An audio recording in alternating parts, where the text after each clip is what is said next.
understanding the right relationship between our feelings, thoughts and actions, we give ourselves the opportunity to choose how we want to behave. Your thoughts create your actions and your actions dictate your behaviour. Questions for the mind detective. Help. I suffer from OCD and it's ruining my life. Obsessive compulsive disorder has two parts, obsessions and compulsions. Your constant obsessions, your unwelcome thoughts, images, urges, worries and doubts are repeatedly happening in your mind every day, making you feel anxious all the time. Your compulsions are repetitive activities that you do to help reduce these feelings of unwanted anxiety, like checking the windows are all closed, repeating a specific routine, or constantly checking the time.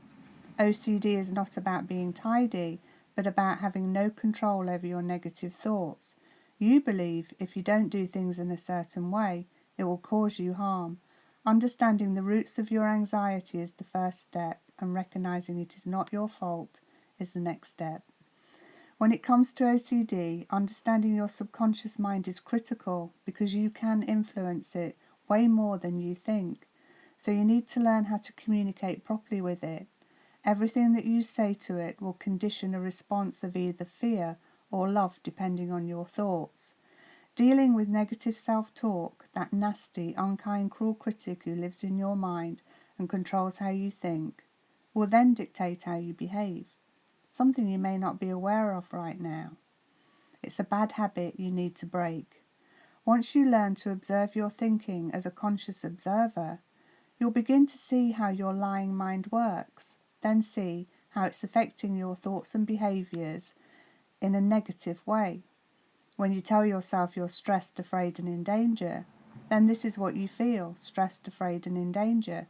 Start to understand your body already knows exactly what it needs for you to operate in a normal, healthy way. And when you learn to slow down your mind through your meditation, you too will hear the messages your body is giving you.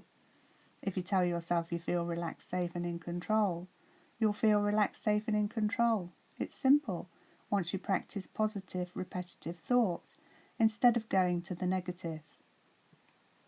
The only path to your recovery really involves making changes in your daily behaviour, and this will enable you to accept rather than resist the obsessive unwanted thoughts ruling your every move. The more you can accept the thoughts rather than fight them, the more chance you have of getting better. You don't have to accept the negative predictions of your thoughts anymore, just the fact that you have them. The trademark of OCD is getting into a big struggle with the negative thoughts, and the struggle is what makes them persistent and chronic. So to overcome the problem, you must break ties with the struggle. Basically, you must learn to wear these thoughts out until they change.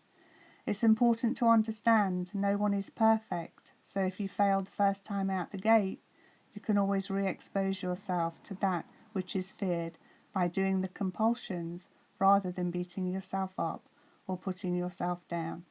I am Shirley Yanez, and I am the Mind Detective.